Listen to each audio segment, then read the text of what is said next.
চট্টগ্রাম আদালত পাড়ায় আইনজীবী সাইফুল ইসলাম আলিফ হত্যার ঘটনায় গঠিত তদন্ত কমিটির 5 সদস্য পদত্যাগ করেছেন।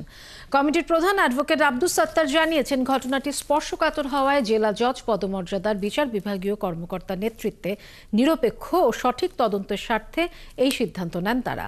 আর গত বুধবার কমিটির সদস্যরা পদত্যাগপত্র জমা দিলেও বিষয়টি জানাজানি হয় শনিবার।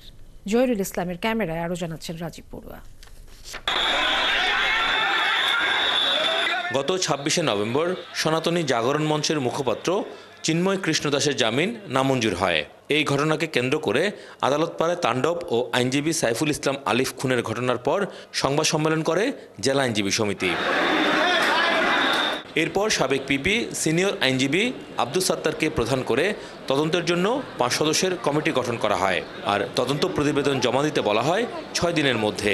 কিন্তু তার আগেই এই কমিটির সব সদস্য পদত্যাগ করেন। আইনজীবী আব্দুস সাত্তার বলেন, ঘটনাটি অত্যন্ত স্পর্শকাতর। জেলা জজ পদমর্যাদার বিচার বিভাগীয় কর্মকর্তার নেতৃত্বে নিরপেক্ষ তদন্তের স্বার্থে এই সিদ্ধান্ত নেন তারা। পুলিশ যেখানে তদন্ত করছে, এখানে আমরা যদি তদন্ত করি, এটা প্রশ্নবিদ্ধ হবে, বিতর্ক সৃষ্টি হবে। তা আমরা চাই আদালত অঙ্গনে এ ধরনের একটা ঘটনা যাতে তদন্তে কোনো বিতর্ক সৃষ্টি হয়। এই বিষয়ে জেলা আইনজীবী সমিতির সভাপতি বলেন, ঘটনার সঙ্গে পুলিশ কর্মকর্তা থেকে শুরু করে প্রশাসন ও আদালতের কর্মকর্তারাও সম্পৃক্ত থাকার সম্ভাবনা রয়েছে। এরই মধ্যে এই ঘটনায় 6টি মামলা হয়েছে। মামলাগুলো পুলিশের পাশাপাশি বিভিন্ন সংস্থা তদন্ত করছে। আমরা চেয়েছিলাম যে আমাদের পক্ষ থেকে তদন্ত কমিশন করে আমরা একটা রিপোর্ট রেডি করব, যে রিপোর্টের মাধ্যমে আমরা এটা আমাদের কাছে থাকবে, প্রয়োজনে আমরা এটা আইন শৃঙ্খলা বাহিনীকে আমরা সহায়তা করব। কনভেনার পদত্যাগ বলে নাই, তিনি কি একটা সুপারিশ দিয়েছেন, তিনি বলছেন এটা একটা জাতীয় পর্যায়ের অত্যন্ত সেন্সিটিভ একটি ঘটনা, এটা একটা বিচার বিভাগীয় তদন্ত হওয়া উচিত। চট্টগ্রাম আদালতের মহানগর পিপি জানান, আদালত প্রাঙ্গণে আইনজীবী হত্যাকাণ্ডের বিষয়টি অত্যন্ত দুঃখজনক। সঠিক তদন্তের মাধ্যমে অপরাধী শাস্তি নিশ্চিতের দাবি জানান তিনি।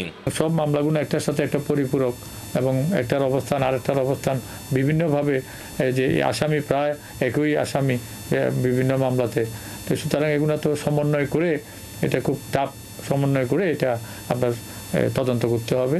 গত 26শে নভেম্বর চট্টগ্রামের আদালতে রাষ্ট্রদ্রোহ মামলায় গ্রেফতার সনাতনী জাগরণ জোটের মুখপাত্র চিন্ময় কৃষ্ণ দাসের জামিন নামঞ্জুরের ঘটনা নিয়ে সংঘর্ষ হয়। রাজীব বড়ুয়া, 71, চট্টগ্রাম।